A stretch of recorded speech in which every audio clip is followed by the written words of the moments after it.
Ang dalagang ito, upang mapigilan ang kanyang kasintahan, ay walang pag-aatubiling inihagis ang telepono patungo sa kanya. Ang magandang balita ay talagang lumipad ang telepono, ang masamang balita ay tumama ito sa ulo ng ibang tao, ang binata ay natulala ng ilang sandali. Nang makita niyang tumatakbo ang dalaga patungo sa kanya, natakot siya at naghanda para sa pagtatanggol, ngunit hindi niya akalain na dumaan lang ang dalaga. Lumabas na ang dalagang naghagis ng telepono na tumama sa kanya ay si Jung Yung. Nang malaman niyang mag-aaral sa ibang bansa ang kasintahan, hindi niya pinansin ang sarili niyang paligsahan sa paghugas ng mukha at sumunod sa kasintahan na basang-basa. Gayunpaman, naramdaman ng kasintahan na napakahirap nito at sinabi pa na gusto niya ng ibang babae. Sa galit, inihagis ni Jung Yung ang telepono at hindi niya inasahan na tumama ito sa binatang nakasalamin. Ang pangalan niya ay Hunnam, ang pangalawang henerasyon ng isang malaking kumpanya ng pagkain sa Korea. Ngunit, hindi niya gustong pamahalaan ang negosyo ng pamilya. Nag-aral siya sa Milan School of Art at kasalukuyan siyang direktor ng isang art exhibit ng mga laruan. Siya rin ang may akda ng isang online dating column sa isang website na pinamagatang Love Master ng kanyang mga mambabasa. Kaya pa nga niyang turuan ang iba mula sa kung paano magdamit hanggang sa kaluluwa. Halimbawa, ang kanyang pinsan ay ginawa niyang love expert. At personal pa niyang ipinakita kung paano gumamit ng artistikong wika. Sa pagtingin lang sa ekspresyon ng isang babae, malalaman mo na kung gaano siya napasaya. Salamat din sa kanyang patnubay, ang pinsan ay naging love expert mula sa pagiging ordinaryong tao. Gayunpaman, si Hona mismo ay walang interes sa pag-ibig at hindi niya inasahan na ang babaeng nag-iwan ng masamang impresyon sa kanilang unang pagkikita pagkatapos ng 5 taon ay magbabago ng isip niya. Sa araw ding iyon, matapos dalhin si Jung Yung ng mga gwardiya, nakatanggap siya ng masamang balita na malubha ang sakit ng kanyang ina. Kahit na nagmadali siya sa ospital, bago pa man siya makapagsalita ng ilang salita sa kanyang ina, pumanaw na ito. Labis na pinagsisihan ni Jung Yung ito, iniisip na dahil sa kanyang pagiging padalos-dalos kaya lumala ang sakit ng kanyang ina. Mula noon, nagkaroon si Jung Yung ng psikolohikal na trauma sa pagtalon sa tulay. Bilang resulta, napilitan din siyang tapusin ang kanyang karera bilang isang atleta. Nang makita siyang nalulumbay at nagkukulong sa kanyang kwarto araw-araw, hindi nakikipag-ugnayan at hindi nagtatrabaho. Tinulungan siya ng kanyang ama na magparehistro bilang miyembro sa isang website ng dating umaasa na ang pag-ibig ay makakapagpagaling sa kanya. Gayunpaman, hindi pumunta si Jung Yung sa mga blind date na naka-schedule at sa halip ay itinulak niya ang mga tao sa paligid niya na pumalit sa kanya. Nakakagulat, hindi niya sinasadyang nagtagumpay na ipagkasundo ang ilang magjowa. Dahil dito, inanyayahan siya ng marriage company na magtrabaho bilang isang matchmaker. Ngunit matapos opisyal na kunin ni Jung Yung ang trabaho, nawala ang kanyang swerte sa pagiging matchmaker,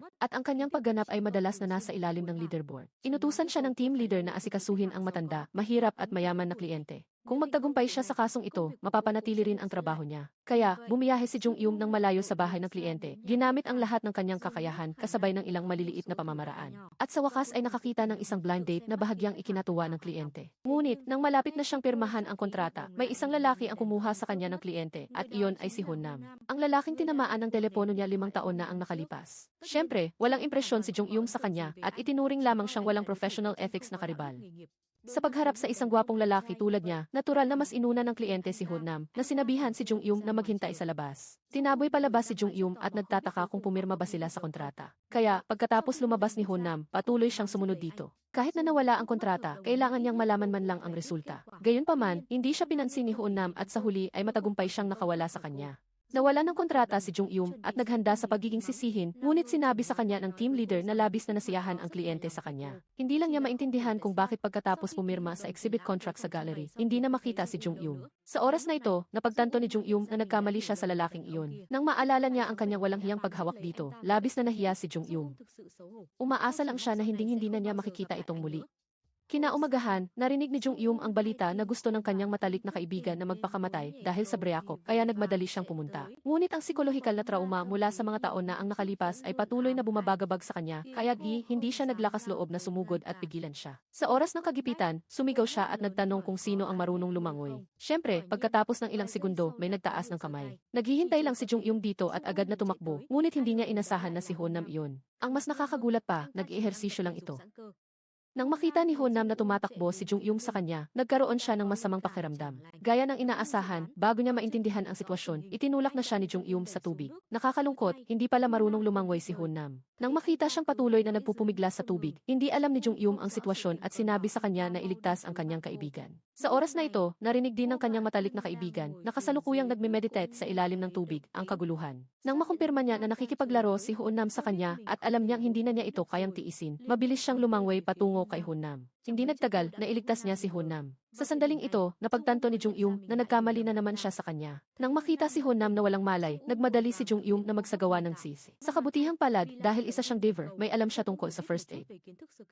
Dahil sa pagsisikap niya, sa wakas ay nagkamalay si Hunnam. Dahil dito, nakahinga ng maluwag si Jung-yum. Pagkagising pa lang ni Hunnam, ang nakita niya ay ang malaking mukha ni Jung-yum. Inisip niyang naghihiganti si Jung-yum dahil inagaw niya ang kontrata. Nagmamadaling ipinaliwanag ni Jung-yum na wala siyang intensyon, ngunit lalo lang nagulantang si Hunnam habang iniisip. Pakiramdam niya ay napaka nakakatakot ng babaeng ito at tiyak na alam ang kanyang kahinaan, kaya di napaka-brutal na itinulak siya. Habang nagsasalita si Hunnam, lalo siyang nagiging emosyonal at hindi siya naniniwala sa paliwanag ni Jung-yum. Kaya, upang pigilan si Hunnam sa pagsasalita, mabilis siyang tinakpan ni Jung-yum ng bibig. Sa oras na ito, dumating din ang pulisya at mabilis na kinuha ni Hunnam ang pagkakataon na humingi ng tulong. Bilang resulta, dinala silang dalawa sa istasyon ng pulisya upang makipagtulungan sa investigasyon. Sa istasyon, tinanong ni Hunnam si Jung-yum kung alam ba nito kung gaano kaseryoso ang krimen ng sinadyang pagpatay. Nang marinig ito, nalungkot si Jung-yum at napaiyak.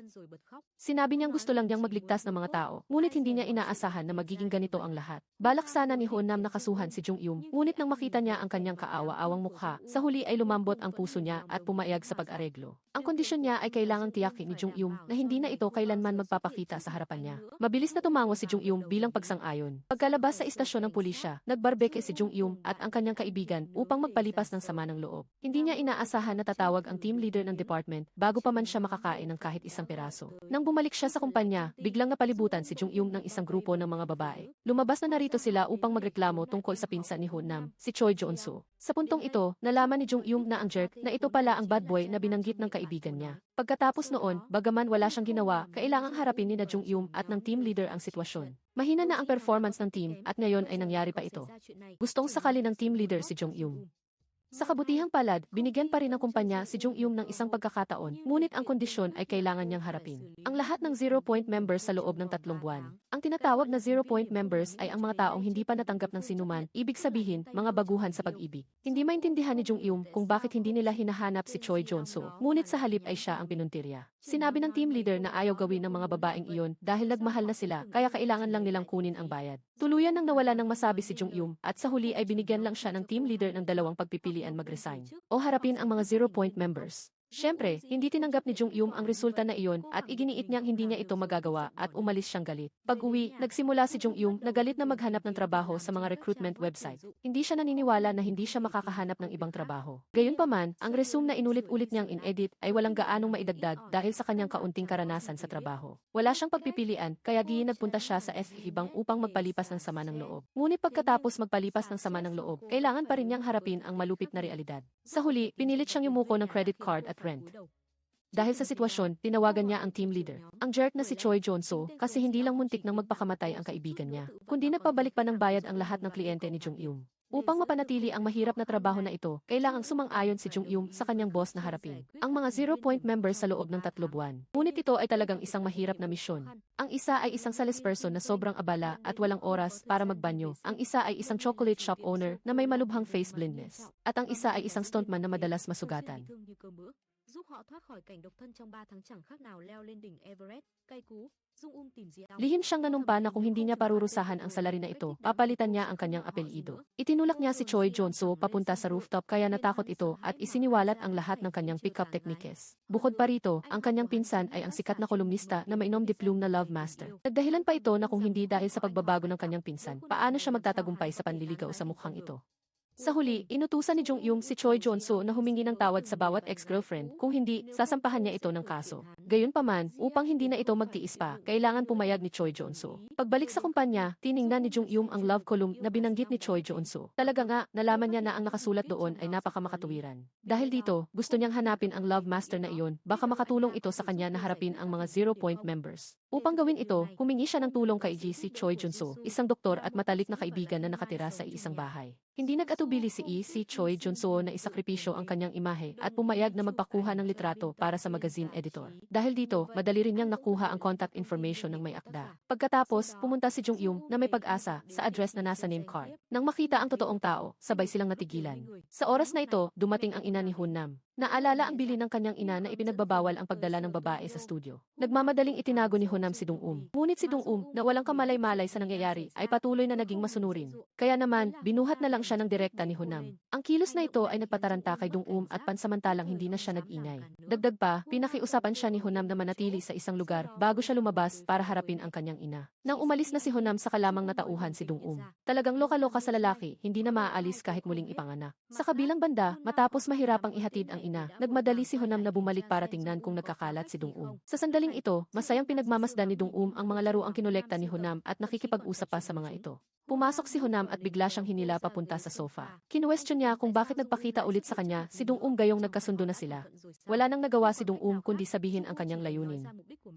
Gusto lang niyang tulungan siya ni Honam na ayusin ang mga miyembro ng 0 Point dahil lahat iyon ay kagagawa ng kanyang pinsan. Binuod ni Honam ang lahat ng sinabi ni Dong-um. Sa huli, nagbigay siya ng konklusyon na hindi sila maaaring magtulungan. Bago pa man makapagreaksyon si Dong-um ay pinalabas na siya ni Honam. Gayunpaman, ang pagkapit ng mahigpit ay likas na sa kanya, hindi siya aalis ng ganoon kadali. Kaya, naghabulan silang dalawa at pagkatapos ng sagutan, nakaisip si Honam ng isang mapanlinlang na paraan. Para harapin ang babaeng ito, kailangan ni Honam na gumamit ng nakakalokong taktika. Unti-unting binuksan ang kanyang mga buttons ng damit na ikinahiya at ikinabigla ni Dong-um at nagmadaling umalis. Ngunit paglabas, napagtanto ni Dong-um na naloko siya. Ang taong iyon ay isang dalubhasa, kaya ginagtaas siya ng kamay at gumawa ng sign papunta kay Honam na nasa itaas. Ngunit naunawaan ito ni Honam bilang isang hamon. Habang nagsusulat, nakatanggap si Honam ng text message mula kay Dong-um. Lumabas na sinira niya ang manikang woodcutter na mutol ng kahoy. Kung nais itong mabawi ni Honam, kailangan niya siyang tulungang matagumpay na ay match ang bawat mag-asawa. Sa bawat matagumpay na match, ibabalik niya ang isang bahagi nito. Tiningnan ni Honam ang manika at biglang naalala ang alaala ng taglagas noong taong iyon. Para makuha ito, hindi niya mabilang kung ilang hamburger ang tinawag niya. Nang umalis siya, hindi nakasya sa kanyang bag ang mga ito. Kaya, ibinigay niya ang manika sa kanyang ina para ingatan at pinakiusapan siyang ibalik ito sa kanya pag-uwi. Hindi niya inaasahan na mula noon, hindi na niya nakita pa ang kanyang ina at ang manika. Kaya naman, malaki ang ibig sabihin ng manika kay Honam. Wala nang magawa, pumayag siyang gawin ang deal na ito kay Dong-um.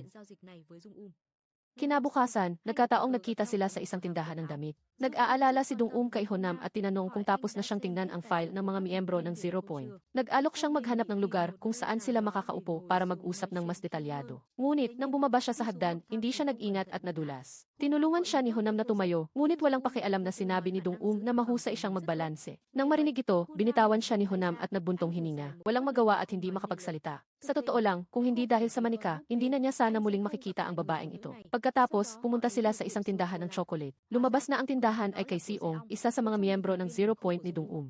Habang nag-o-order si Dong-um, patuloy na nagmamasid si Honam. Sumunod, hinanap niya si Dong-um para kuhanin ang resibo at tingnan ang presyo. Napansin niya na napakamura ng mga item sa tindahan, ngunit hindi masama ang mga sangkap ng chocolate. Bukod pa rito, palagi siyang umiiwas sa tingin ng mga customer. Mula sa mga detalyeng ito, agad na hinulaan ni Honam na ang babaeng ito ay walang tiwala sa sarili o sa mga produktong ginagawa niya. Naniniwala siyang sa ganoong kalagayan, kahit sino pa ang makarelasyon niya, madali siyang masaktan. Bago pa man maintindihan ni Dong-um ang nangyayari, sinabi ni Honam na kailangan lang niyang panoorin ang kanyang gagawin at tinotoo niya ito. Sa pamamagitan ng pagmamasid sa loob ng 1 o 2 araw, natukoy ni Honam na ang lalaking madalas pumupunta doon ay tagahanga ni Tio. Subalit, sa kasalukuyan niyang kalagayan ng face blindness, kahit na ipakilala silang dalawa, hindi magkakaroon ng anumang pag-unlad. Kaya, ang unang hakbang ay kailangang maging ang pagpaparamdam kay Seong na mapansin ang lalaking iyon. Ngunit may isang problema, kahit ang kanyang matalik na kaibigan, ay kailangan pa niyang tawagin sa pangalan para makilala. Kaya paano? Mapapaalala sa kanya ang isang estranghero sa maikling panahon? Sa totoo lang, alam na ni Honam ang sagot, ngunit hindi niya ito sinabi kay Dong-um upang siya mismo ang makapagmamasid at makatuklas. Kung patuloy siyang magmamadali, hindi siya unlad. Walang magawa, nanatili si Dong-um at nagsimulang magmasid ng seryoso.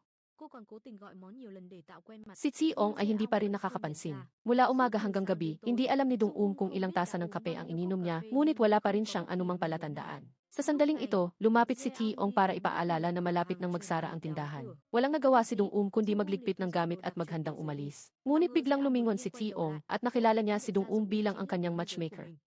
Nagulat si Dong-um at nagtanong kung paano niya siya nakilala. Lumabas na ang amoy ng lipstick na kakagamit lang ni Dong-um ay pamilyar sa kanya. Ito ay dahil ginamit din ni Dong-um ang lipstick na ito noong huli silang nagkita. Ang lipstick na ito ay ginawa mismo ng ama ni Dong-um para sa kanya, kaya mayroon itong natatanging amoy. Ipinaliwanag ni Seong na ang mga taong may problema sa pagkilala sa mukha tulad nila ay makakaalala lamang ng iba sa pamamagitan ng tono ng boses o pagkilos. Gayunpaman, medyo mabagal siya at hindi gaanong makilala ang pagkakaiba sa pamamagitan ng tono. Ngunit napakasensitibo niya sa mga amoy. Humingi rin siya ng paumanhin dahil matagal bago niya nakilala nag-aalala si Dong-um. Paglabas ng chocolate shop, napakaganda ng pakiramdam ni Dong-um dahil sa wakas ay alam na niya ang sagot. Nagkataon namang nakita niya si Honam na nakatayo rin sa pinto. Maliwanag na natatakot siyang hindi ligtas ang madilim na gabi kaya naghintay siya kay Dong-um para ihatid siya pauwi. Gayunpaman, nagmatigas pa rin siya at sinabing nagkataon lang siyang dumaan. Pauwi, nagkwento si Dong-um tungkol sa kung paano niya nahanap ang sagot.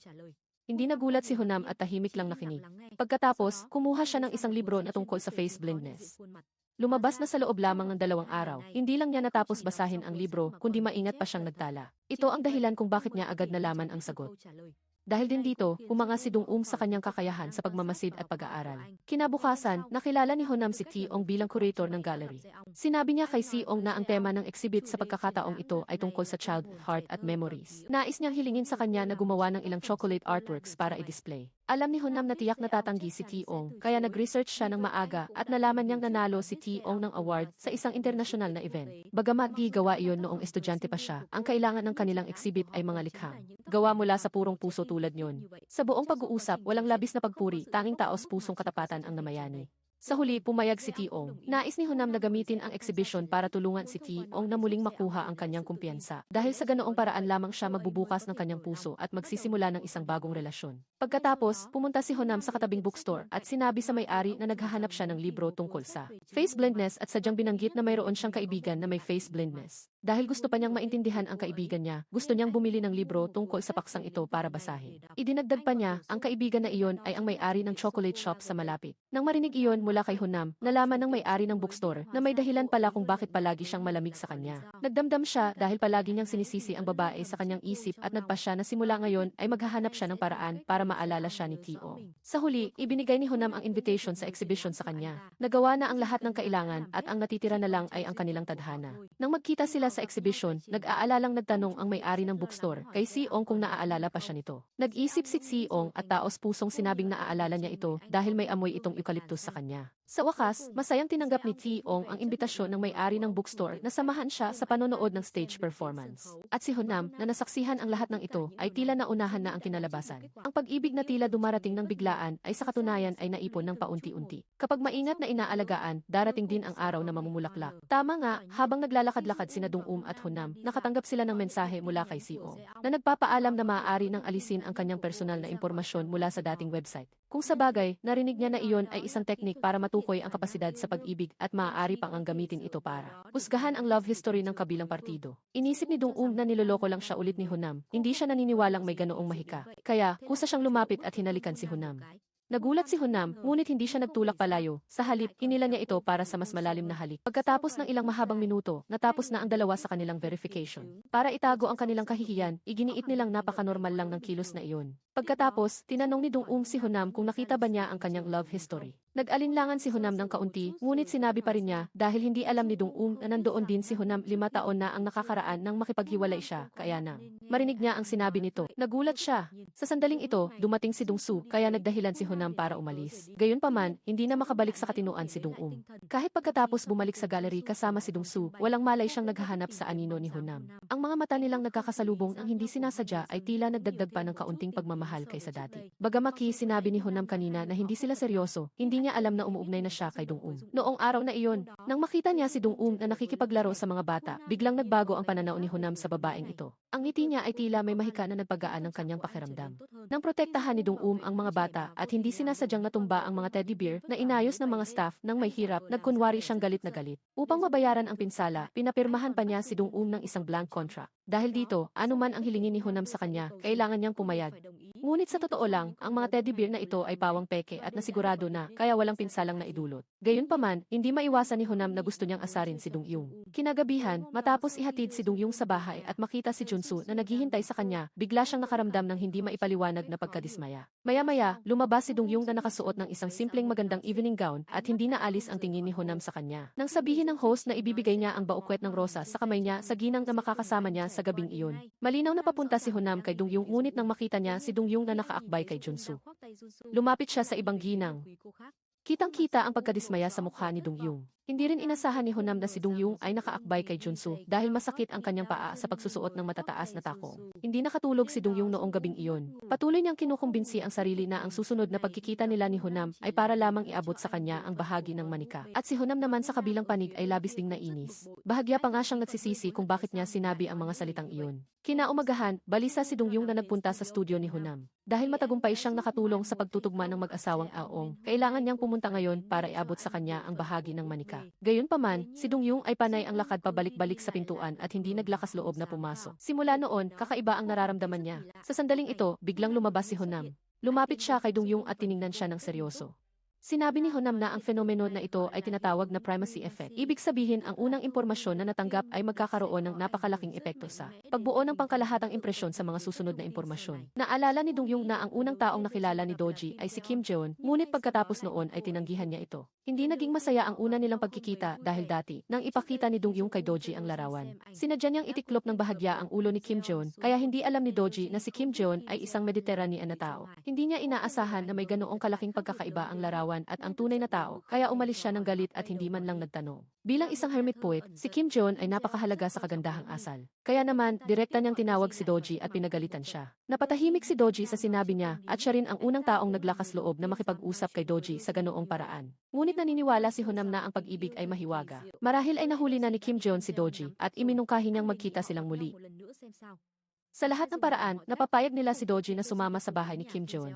Nang lumabas si Kim Jeon, hindi maiwasang bumilis ang tibok ng puso ni Doji. Sa pagkakataong ito, wala siyang masamang pakiramdam kay Kim Jeon at may kasama pa siyang kaunting hiya. Nang makita ni Honam ang kanyang hitsura, agad niyang naintindihan. Ang mga kakaunting taniman ng gulay, ang mga kalat-kalat na kawan ng manok, ang simpleng kusina, ang bahay na makikita mula simula hanggang dulo. Ito ang bahay ni Kim Jeon. Sa ganoong kondisyon, kahit sa kanayunan, mahirap siyang makapag-asawa. Gayunpaman, si Doji, isang mayamang dalaga, ay hindi tumakas. Upang bigyan ng pribadong espasyo ang dalawa, kinindata ni Honam si Dong-um at sinabing maaari silang tumulong kay Kim Jeon sa pagsasaka. Sa oras na ito, gutom na gutom ang tiyan ni Doji, ngunit gusto lang niyang kumain ng spaghetti. Sinabi ni Kim Jeon na alam niya kung paano gumawa. Nang makita niya ang lalaking ito na nagtatrabaho, bigla siyang nakaramdam na ang gwapo nito. Matapos kumain ng spaghetti, sinabi niya ulit na gusto niyang uminom ng salt coffee, ngunit malinaw na wala nito sa malayong lugar na iyon. Sino ang mag-aakala na sasabihin ni Kim Jeon na basta gusto niya, gagawin niya? Inakala ni Doji na magmamaneho siya ng supercar para ihatid siya sa pamimili, ngunit nagulat siya nang hilahin niya ang kanyang kalabaw. Ito ay hindi inaasahan ni Doji, ngunit nang subukan niyang sumakay, nakaramdam siya ng mahiwagang pagkaromansa. Sa oras na ito, sina Dong-um at Honam ay nakakaawa pa rin na nagsisikap magtanim ng patatas. Hindi pa nagsasaka si Honam, ngunit dahil kay Dong-um, lalo siyang naging masigasig sa pagtatrabaho. Na hindi niya napansin na nahulog ang susi ng kotse niya. Dahil sa sobrang lakas ng hatak ng karwahe ng kalabaw, gabi na nang makabalik sila matapos bumili ng kape. Interesado pa rin si Doji at umaasang may susunod pang gagawin. Hindi niya inaasahan na sinabi ni Kim Jeon na tapos na ang inuman ng kape at hanggang dito na lang ang kanilang kapalaran. Dahil sa lamig na naramdaman, umalis si Doji na galit at nagtatampo. Nang makita si Doji na umalis sa gabi, labis na nag-alala si Dong-um at gustong sumunod, ngunit napansin ni Honam na wala na ang susi niya. Sa puntong ito, naalala niya na baka nahulog ito sa taniman ng patatas. Mas malala pa, sabay na naubusan ng baterya ang kanilang dalawang telepono, kaya mukhang dito na lang sila matutulog ngayong gabi. Ito ang unang pagkakataon na nagkasama silang matulog sa labas at hindi talaga makatulog si Honam. Nang makita niya ang anino ni Dong-um sa kabilang panig, lalo siyang hindi mapakali. Sa sandaling ito, dahil sa maraming kagat ng lamok, naghubad si Dong-um ng kaunting damit at nagkamot ng kati na hindi niya inaasahan na naging dahilan para magkamali ng akala si Honam. Nag-ehersisyo na lang siya para mailayo ang kanyang atensyon. Sa wakas ay natapos din ang isang mahirap na gabi. Pagkagising, ang una niyang ginawa ay ang ayusin ang panyong parisukat sa bulsa ng kanyang jacket. Nang siya ay nasiyahan at lumingon, bigla siyang ginulat ni Dong-um na masayang sinabi na nakapulot siya ng pera sa puno. Dahil parehong nakalock sa kotse ang kanilang mga pitaka, kailangan nilang kumain ng patatas kagabi upang maiwasan ang gutom. Ngayon, sa wakas ay makakabili na sila ng pagkain. Ngunit ang bayan ay medyo malayo pa at kailangan nilang sumakay ng bisikleta. Hindi naman marunong magbisikleta si Honam, ngunit sinabi niya na natuto siyang sumakay pagkatapos ng ehersisyo kahapon at nagpumilit na siya ang magsakay kay Dong-um. Gayunpaman, hindi pa natag si Dong-um at nag-aatubili siyang sumakay o umupo doon at magreklamo. Sa lalong madaling panahon, nakarating sila sa isang convenience store at ang 1,000 won ay sapat lamang para sa isang tasa ng instant noodles bawat isa. Si Honam, na nagpakita ng paghamak isang segundo lang ang nakalipas, ay kumain ng masarap kaysa kanino man. Ang walang tigil na biyahe ay nagpagod kay Dong-um. Sa sandaling ito, hindi sinasadya niyang nakita ang susi susi ng kotse na nakatago sa tumpok ng patatas. Lumapit siya, dinampot, at sinuri ito, at siguradong ang ito iyon. Malinaw na sinabi ni Honam sa kanya, kagabi na hanapin niya ng mabuti sa tumpok ng patatas, baka nandoon ang susi ng kotse. Ngunit paulit-ulit niya itong tinanggihan. Kung hindi, nakaalis na sana sila kagabi.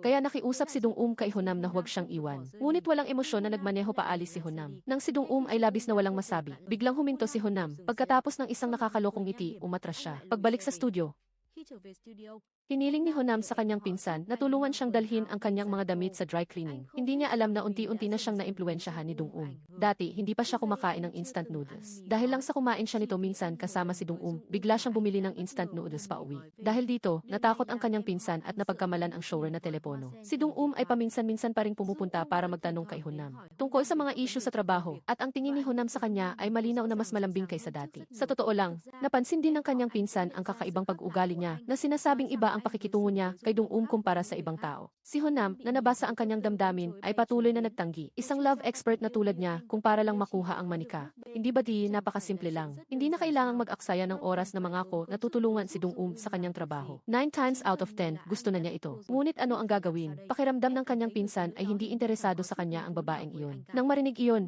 nasaktan agad ang self-esteem ni Honam. Kaya sa galit, tinanong niya ang pinsan kung gusto nitong tumaya.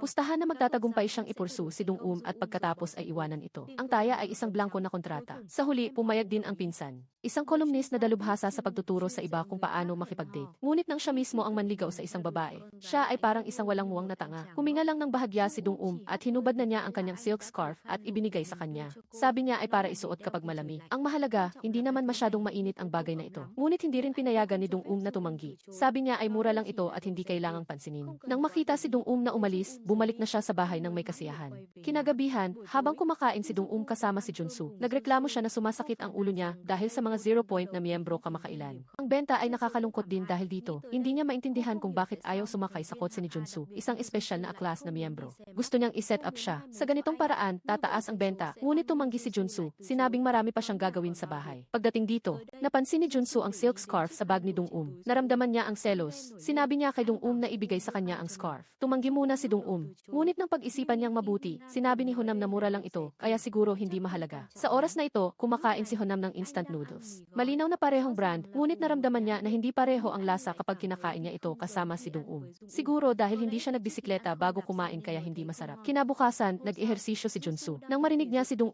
na nagsabing pupunta siya sa studio ngayon, kusa siyang nag-alok na ihatid siya. Nang makita niya si Dong na dumating, kitang-kita ang hindi maitagong kasiyahan sa mukha ni Honam. Ngunit, nang makita niya ang silk scarf na suot ni Junsu sa kanyang leg, ito mismo ang scarf na ibinigay niya kay Dong kahapon. Agad na naging malungkot ang mukha niya. Pagkatapos, kumain ng sushi ang tatlo. Gusto sana ni Honam na ipakita ang kanyang pagiging gentleman. Ngunit sa tuwing kukunin niya ang mga pagkaing hindi kinakain ni Dong. Samantala, alam na alam ni Junsu ang panlasa ni Dong. Nagalit si Honam, at agad na sinabi na sa kanya ang silk scarf na suot ni Junsu. Pagkatapos, nailang na hinubad ni Junsu iyon at ibinalik kay Honam. Sa huli, natapos ang pagkain sa isang tensyonadong kapaligiran. Pagkaalis ni Junsu, tinanong ni Dong si Honam kung nahanap na niya si Kim Jon. Ngunit hindi direktang sinagot ni Honam ang tanong ni Dong. Malinaw na galit pa rin siya dahil ibinigay ni Dong ang silk scarf kay Junsu. Pagkatapos, muli niyang tinali ang silk scarf sa liig ni Dong. Noong araw na iyon, matapos paalisin si Doji, umalis din si Kim Jon sa bahay, sinabing gusto niyang lumayo sa sanlibutan. Gayunpaman, dahil sa kanya, hindi makakain ng maayos at hindi mapakali si Doji. Kaya nagpa siya si Dong na hanapin siya para makipag-usap muli. Nang makarating sila, dahil alam ni Honam na takot sa tubig si Dong, sinabi niya na manatili na lang ito sa kotse at siya ang maghahanap. Maingat pa siyang tumulong na ibaba ang upuan at ipasuot ang sunglasses para makapagpahinga si Dong ng komportable doon. Pagkaalis ni Honam, may nakita si Dong na kamukha ni Kim Jon, ngunit wala si Honam malapit. Napilitan siyang bumaba sa kotse at humabol.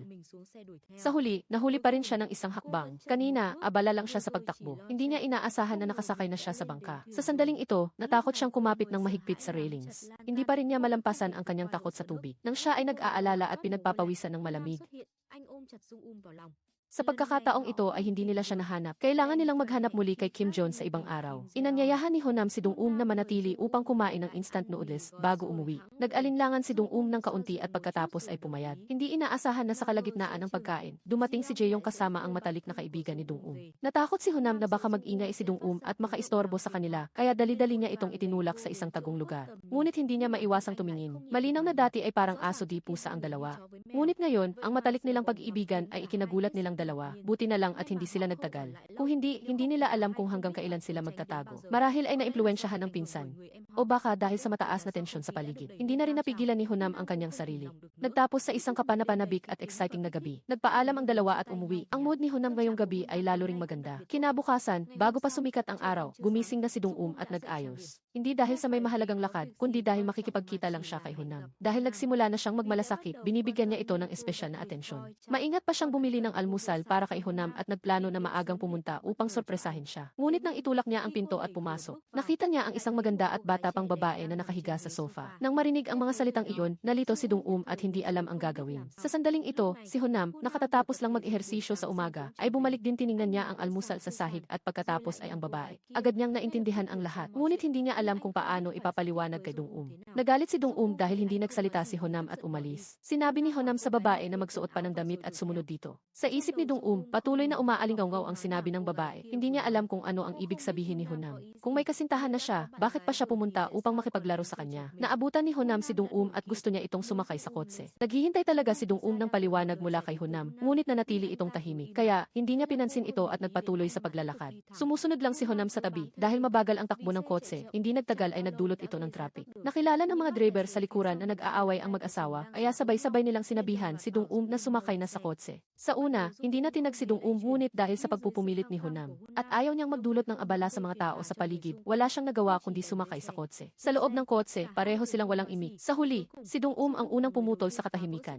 Sa simula, hindi naman sila formal na nagde-date. Inamin niyang nagkamali siya sa sobrang reaksyon. Bilang isang player sa pag-ibig, madaling itapon ni Honam ang isang tao pagkatapos magsawa. Hindi inaasahan, pagkatapos marinig ito, nanatiling tahimik si Honam at hindi nagsalita. Nadismaya si Dong at tumalikod. Nakaramdam siya ng panghihinayang. Bigla, pinahinto ni Honam ang kotse at umatras. Naaalala pa niya na minsan ay sinabi ni Dong na ang mga lalaki ay pinakagwapo kapag umaatras ng sasakyan. Sa makatuwid, ginagawa niya ngayon ang eksaktong posisyon na inilarawan ni Dong noon. Pagkatapos, ipinarada niya ang kotse sa tabi ng isang bakod ng bulaklak. Pinakalma niya ang sarili. Inalok niya si Dong na makipag-date sa kanya. Kaya pala, tahimik lang si Honam kanina ay dahil sa linyang ito. Tiyak na sumang-ayon si Dong. Pagkatapos kumpirmahin ang relasyon, ang pakiramdam ni Dong ay agad na nagbago mula sa kalungkutan tungo sa kagalakan. Gayunpaman, gusto pa rin niyang malaman kung ano talaga ang relasyon ng babaeng iyon kay Honam. Ipinaliwanag ni Honam na magkaibigan lang sila dahil nag-share sila ng bahay noong nasa Australia pa siya. Sa panahong iyon, marami rin itong naitulong sa kanya. Sa pagkakataong ito, bigla itong dumating kaya hindi pa niya ito naasikaso. Sa huli, pinatawad din ni Dong si Honam. Ngayon ang unang araw ng kanilang date. Plano pa sana ni Honam na lumabas para mag-date, ngunit sinabi ni Dong na nagpatingin sa doktor ang tatay niya kahapon. Kailangan niyang umuwi ng maaga para kumain kasama ito. Pagkatapos umibig, si Honam ay tila nagbago. Hindi alam ni Dong na marunong din pala itong mag-pout. Kaya nagpaalam silang dalawa ng may panghihinayang. Pagdating niya sa bahay, agad siyang tinanong ni Suzy. Nagde-date na ba siya? Sa sandaling ito, dumating ang pinsan niya walang alam upang magulo. Nagplano si Daong na magpakita sa harap ng magandang babae. Ngunit agad siyang pinalayas ni Honam. Nang malaman ang totoo mula kay Daong, medyo natuwa si Suzy. Tinanong niya si Honam kung nagtagumpay na siya sa panliligaw, ngayon ay kailangan na lang niyang iwanan si Dong. Hindi inaasahan, sinabi ni Honam na hindi iyon taya. Ang kolumnista ay tinawag na Supreme Love, ngunit pagdating sa pag-ibig, tila hindi siya masyadong matalino. Napansin niyang hindi tumatawag o nagte-text ang kasintahan niya. Nagduda siyang sira ang kanyang telepono. Noong umagang iyon, halos buong oras, nakatitig si Honam sa chatbox nila ni Dong. Natatakot siyang ma-miss ang mensahe nito. Unang beses na nakita siya ni Daong na ganoon kadesperado. Kahit habang naghuhugas siya ng kamay, naalala niya ang eksena na magkahawak kamay sila ni Dong. Napangiti siya ng mag-isa. Nang tumunog ang telepono, inakala niyang nagpadala na rin sa wakas ng text si Dong. Hindi pala. Sa oras na ito, nasa supermarket si Dong kasama ang matalik niyang kaibigan. Nang malaman niyang nagde-date sina Dong at Honam, sinisi ng matalik niyang kaibigan si Dong dahil hindi ito marunong pumili. Ngunit hindi nagpatalo si Dong. Mas mabuti pa iyon kaysa sa kaibigan niyang makipagbalikan sa ex-boyfriend. Nagsawa rin sila sa kanilang pagtatalo. Sinabi rin ng matalik niyang kaibigan iyon dahil binanggit ni Daong ang tungkol sa taya ni Honam sa pag-ibig. Gusto niyang sabihin ito kay Dong upang hindi ito maloko. Ngunit tuwing sasabihin na niya, nilulunok niya ulit.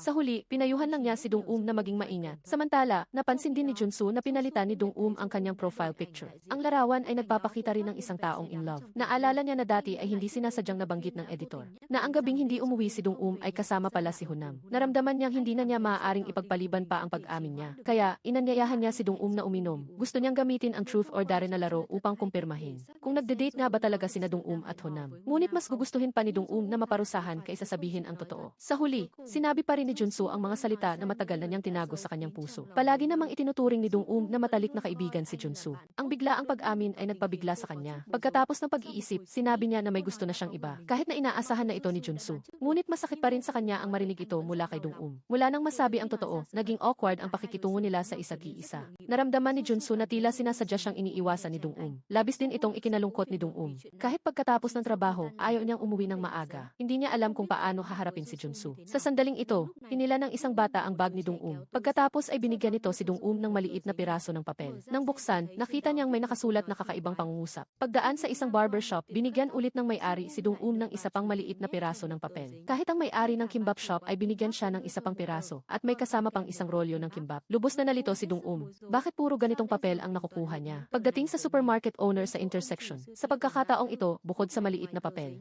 binigyan din siya ng isang trompeta. Nakasulat sa papel na siguradong nainitan ka na, tama. Pagkatapos, ang matandang babae sa convenience store, ang may-ari ng hardware store ay nagbigay din kay Dong-um ng maliliit na piraso ng papel. Ang kalsadang ito ang kalsadang dinadaanan ni Dong-um papunta at pauwi mula sa trabaho araw-araw. At ang maliliit na papel na iyon ay si Junsu ang nagpatulong sa kanila na ibigay kay Dong-um. Umaasa siyang sa ganitong paraan maipapahayag niya ang kanyang paghingi ng tawad kay Dong-um. Hindi niya pinipilit itong tanggapin ang kanyang damdamin. Ginawa niya iyon upang ipakita lamang ang kanyang sinseridad. Hindi nagtagal, bumalik si Dong-um. Sa pagkakataong ito, hindi na niya iniiwasan si Junsu. Sa katunayan, ayaw niyang mawala ang mabuting kaibigan na ito. Naramdaman lang niya na masyadong matakaw na hindi niya ito tatanggapin, ngunit gusto pa rin niyang patuloy na maging matalik na kaibigan. Kaya, sadyang iniiwasan niya si Junsu. Ayaw niyang maging awkward ang lahat. Nagpapasalamat siya kay Junsu sa paggamit ng ganitong paraan upang linawin ang lahat. Noong sasabihin na sana ni Dong-um ang isang bagay, biglang bumukas ang pinto. Ang dumating ay si Honam. Nang makita si Honam, parehong nagulat sina Dong-um at Junsu. Pagkatapos ay iginiit ni Honam na kung hindi sasama si Dong-um sa kanya, lilipat siya upang manirahan kasama ito. Noong araw na iyon, hindi sinasadyang nakita ni Honam ang abiso sa pag-upa ng bahay ng tatay ni Dong-um. Ipinatira rin niya ang kanyang bahay kay Suzy pansamantala. Kaya, formal siyang lumipat sa bahay ni Dong-um. Ngunit hindi alam ng tatay ni Dong-um na nagde-date sila.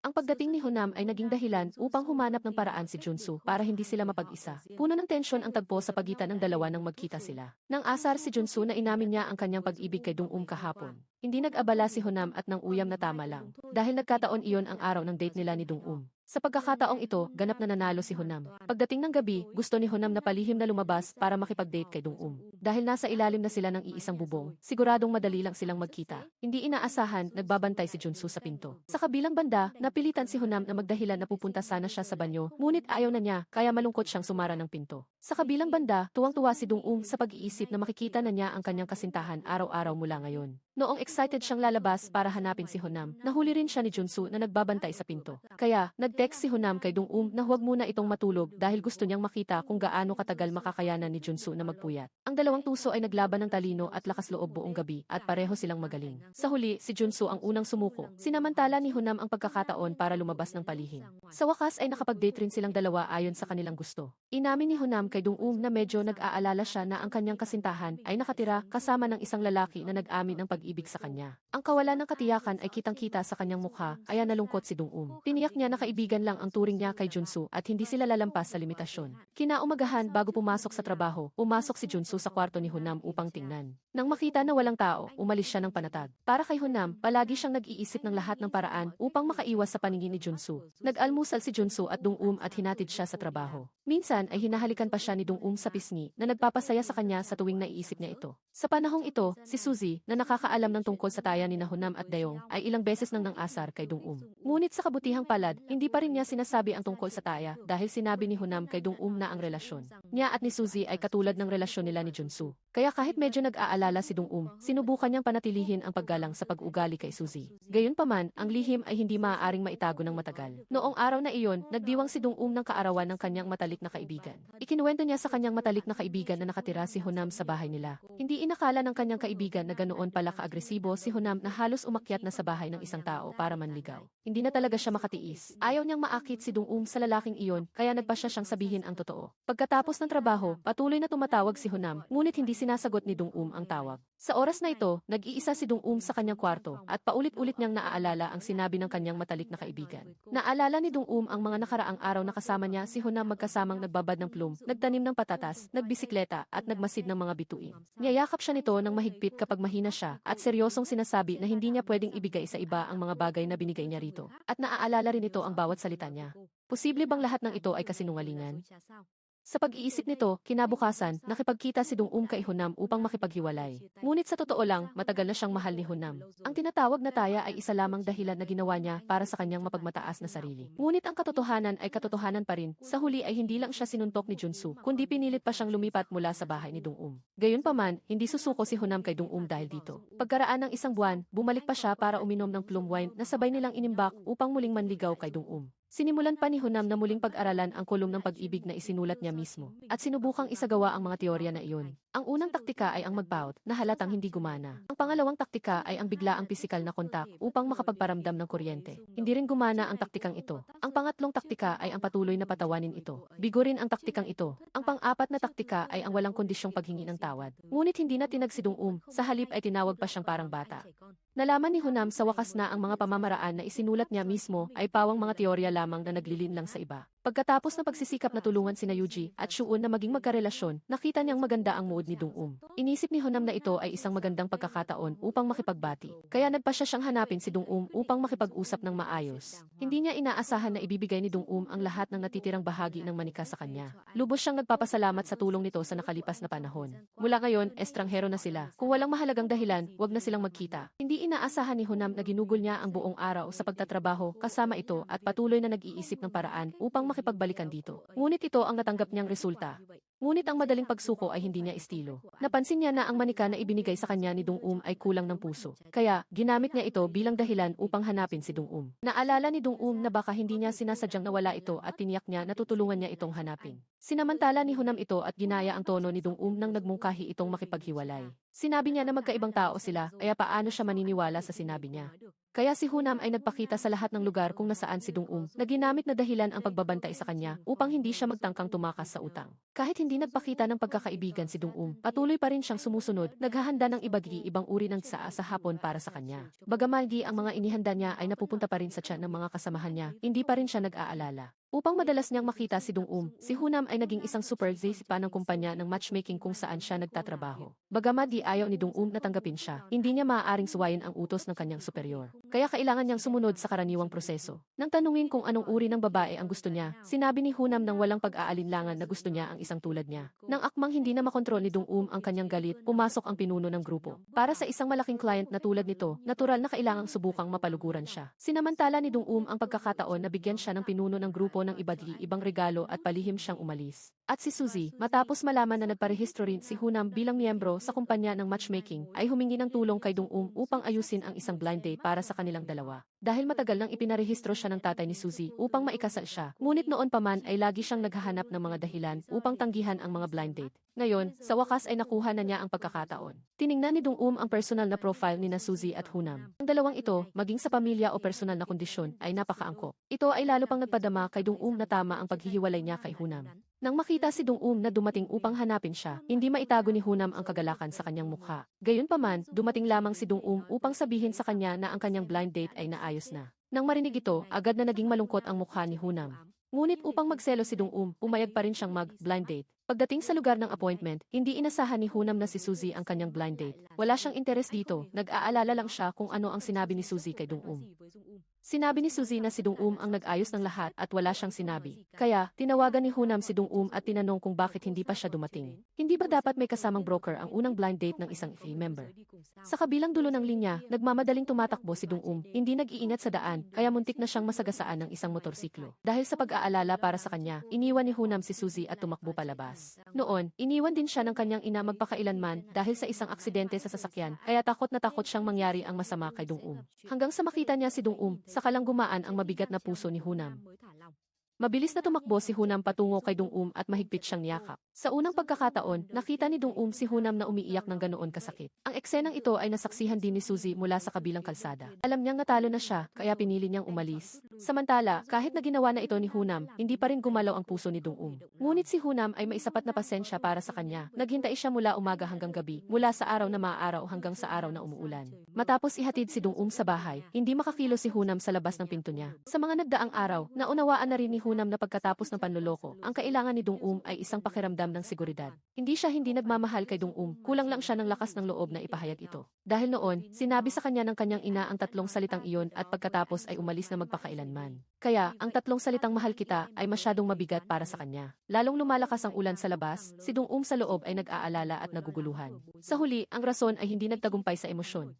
Hindi niya kayang umupo at tingnan lang si Hunam na naghihirap pa. Lahat ng kanyang pagpipigil ay gumuho kasabay ng ulan. Nagkasakit din si Hunam dahil sa pagkababad sa ulan. Sa kabila nito, ginamit niya ang lahat ng kanyang lakas upang mahigpit na hawakan si Dong. Hindi siya pinapayagan na umalis. Natatakot siya na kung papayagan niya si Dong na umalis sa pagkakataong ito, hindi niya alam kung kailan niya ito muling makikita. Sa harap ng pagpipigil ni Hunam, gusto ring kumpirmahin ni Dong ang kanyang nararamdaman para sa kanya. Sinabi niya kay Hunam na sabihin kung ano ang dahilan kung bakit hindi niya siya pinapayagang umalis. Sa wakas ay nagkaroon din ng lakas ng loob si Hunam na sabihin ang tatlong salitang mahal kita. Bukod pa rito, sa sandaling magyakap sila, pinatawad na rin ni Dong si Hunam. Nang gabing iyon, ibinahagi nila sa isa't-iisa ang kanilang pinakamalalim na lihim. Kinabukasan, paggising ni Dong ang nakita niya ay ang nakakatuwang mukha ni Hunam habang natutulog. Nang aalis na sana siya ng tahimik, mabilis siyang hinawakan ni Hunam, nagpapakita ng pagkasabik na makasama siya ng 24 paghahatid ito. Sa kasamaang palad, may trabaho pa si Dong na kailangang gawin. Nag-iwan siya ng matamis na halik sa labi ni Hunam at umalis. Pag-uwi niya mula sa paggugol ng gabi sa bahay ng kanyang kasintahan, hindi inaasahan ni Dong na makakaharap niya si Junsu. Malabo niyang naramdaman na kasama ni Hunam si Dong kagabi at galit siya at nag-aalala na baka maulit ni Dong ang nakaraang pagkakamali. Nang marinig ito, mariing tinanggihan ni Dong kaya naghiwalay silang dalawa ng hindi maganda ang loob. Alam ni Dong na para sa kanyang ikabubuti ang ginawa ni Junsu at gusto rin niyang alisin ang prejudice ni Junsu laban kay Hunam. Kaya gumawa siya ng dahilan upang ihatid ang isang bagay kay Junsu at nagpasya siyang makipag-usap ng maayos sa kanya. Nagpahayag si Dong ng paumanhin dahil sa madalas na pagkagalit kay Junsu kamakailan. Umaasa rin siyang mabibigyan pa ni Junsu ng isang pagkakataon si Hunam. Hindi niya alam kung masasaktan siyang muli sa pagkakataong ito, ngunit gusto lang niyang sundin ang nasa puso niya. Umaasa siyang susuportahan din siya ni Junsu bilang isang matalik na kaibigan sa loob ng mahigit 20 taon. Sa kabilang banda, alam din ni Hunam na si Junsu ay isang napakahalagang tao para kay Dong Ayaw niyang masyadong mahirapan si Dong kaya nagpasya siyang makipag-usap kay Junsu. Una, labis na nagpasalamat si Hunam kay Junsu dahil sa palaging pagprotekta kay Dong sa loob ng mahabang panahon. Hindi niya pipilitin si Junsu na maniwala sa kanya, ngunit umaasa siyang mapagkakatiwalaan ni Junsu ang pinili ni Dong Ito rin ang unang pagkakataon na nakapag-usap silang dalawa ng mahinahon. Pagkatapos, naglaro pa sila ng basketball ng magkasama. Hindi inaasahan na mayroon ding parehong hilig ang dating karibal sa pag-ibig. Ang sandali nang humiti si Junsu ay patunay na nakuha na ni Hunam ang pag-apruba. Ang susunod na misyon ni Hunam ay tulungan si Dong na lutasin ang mga problema sa trabaho at magsikap na makuha ang pag-apruba ng kanyang magiging biyenan. Seryosong nagtatrabaho ang kasintahan, habang ang gwapong binata naman ay naghahanap ng paraan upang patagong tingnan siya at nagkunwari pang inosente ng mahuli. Upang maging pangmatagalan ang matamis na pag-ibig na ito, ang pinakamahalaga ay ang makuha ang pag-apruba ng kanyang magiging biyenan. Kaya nagsimulang mag-ensayo ng seryoso si Hunam, naghanap pa ng kanyang pinsan para mag-acting bilang roleplay. Nagpalit siya ng ibang damit at sumubok ng ibang paraan ng pagsasalita para lang maipakita ang pinakamahusay na estado sa araw ng pagkikita. Kahit na nag-ensayo siya ng maraming beses, sa araw ng aktwal na pagkikita, kinabahan pa rin si Hunam. Sa totoo lang, matagal nang napansin ng tatay ni Dong na may relasyon sila, nagkunwari lang siyang hindi niya alam. May magandang impresyon siya kay Hunam, kaya panatag siyang ibigay sa kanya ang kanyang anak. Gayunpaman, ang tahimik na kapaligiran na ito ay nagambala nang dumating ang tatay ni Hunam. Nang makita ang balita sa GE, nalaman ni Hunam na may matinding prejudice ang tatay ni Dong laban sa kanyang sariling ama. Lumabas na dahil sa pagiging playboy ng tatay ni Hunam noon, naging single mother ang matalik na kaibigan ng tatay ni Dong Ngunit hindi niya alam na ang lalaking nasa harap niya ay ang anak ng kanyang matalik na kaibigan. Pagkatapos malaman ang katotohanan, naging balisa rin si Hunam. Kinabukasan, biglang gustong bisitahin ng tatay ni Dong ang studio ni Hunam, ngunit hindi inaasahan na dumating din ang tatay ni Hunam. Nang malaman ng tatay ni Dong na si Hunam ay anak ng kanyang mortal enemy, hiniling niya kay Hunam na makipaghiwalay kay Dong Hindi siya kailanman magiging in-laws ng ganoong tao. Pagkatapos, sinabi ni Hunam ang totoo kay Dong Bagamat malungkot din si Dong handa siyang magsikap na malampasan ito kasama si Hunam. Dahil sa kaligayahan ng kanyang anak, sinubukan ding magpakumbaba ng tatay ni Hunam at makipag-usap sa kanyang magiging in-law. Ngunit Ngunit hindi pa sila nakakapag-usap ng maayos ay nag-away na sila. Sa kabutihang palad, dumating sina Hunam at Dong-um sa tamang oras kaya walang nangyaring malubhang kahihinatnan. Pagkatapos noon, madalas na dumalaw si Hunam sa tatay ni Dong-um. Binigyan pa niya ito ng dilaw na panyo. Nangako siyang kung isang araw ay tatanggapin siya, isabit niya ang panyong iyon. Nagboluntaryo rin si Hunam na maging kalihim ng tatay ni Dong-um. Tinutulungan siya sa iba't ibang gawaing bahay. Ang masusing paglilingkod na ito ay nagpadama ng kaunting pagkailang sa tatay ni Dong-um. Nang makipagkita siya sa kanyang mga matatandang kaibigan, maingat pang naghanda si Hunam ng lunchbox para sa kanila. Ang isang gwapo at mayaman na magiging manugang ay labis na hinangaan ng mga tiyuhin at tiyahin na iyon. Matapos ang isang abalang araw, kahit na pagod si Hunam, nagpumilit pa rin siyang hindi umalis. Ang tatay ni Dong-um ay naantig din ng kanyang sinseridad at nalaman din na hindi na niya kailangang sisihin ang mga pagkakamali ng nakaraang henerasyon sa kanya. Pagkatapos umidlip ng sandali, bumalik si Hunam sa bahay upang tingnan kung may kailangan pang tulong ang tatay ni Dong-um. Tumingin siya sa paligid at nakita niyang walang tao sa bahay at ang panyo na sumisimbolo sa pag-apruba ay nakatali na sa liig ng aso. Nagpapatunay rin ito na naipasa na ni Hunam ang pagsubok ng tatay ni Dong-um. Hindi nagtagal, ibinalita ni Hunam ang masayang balita na ito kay Dong-um. Wala nang humahadlang, masayang nagmadali silang dalawa na mag-date. Sino ang mag-aakala na sa kalagitnaan ng daan, nakita ni Dong-um ang kanyang dating kasintahan. Nakilala ng dating kasintahan si Hunam na siya pala ang kumuha ng kanyang telepono sa paliparan noong araw na iyon. Lumabas na ang mensahe na natanggap ni Dong-um mula sa kanyang dating kasintahan noong araw na iyon ay isinulat pala ni Hunam para sa kanya. Ang mismong mensaheng ito ang nagparamdam kay Dong-um na may natitira pa siyang kaunting pagpapahalaga sa sarili. Bagamat di labis na nagalit si Dong-um dahil nakita ni Hunam ang nakakahiyang eksena niya noong araw na iyon. At hindi niya ito binanggit sa kanya mula simula hanggang katapusan. Ngunit kung iisipin, kung wala ang mensaheng iyon, baka mas mahirapan siyang makalaya mula sa anino ng paghihiwalay. Sa huli, pinatawad pa rin ni Dong-um si Hunam. Sa tulong ni Hunam, bumuti rin ng malaki ang pagganap sa trabaho ni Dong-um. Ang makita ang bawat pares na ipinaris niya na naglalakad patungo sa altar ng kasal ang siyang nagpapadama sa kanya ng pinakamalaking tagumpay. Ang groomsmen at bridesmaids ay baka magkaroon din ng pag-ibig sa panahong iyon dahil ang kaligayahan ay nakakahawa. Tungkol naman kina Dong-um at Hunam, kung kailan sila magpapakasal ay nananatiling isang mystery.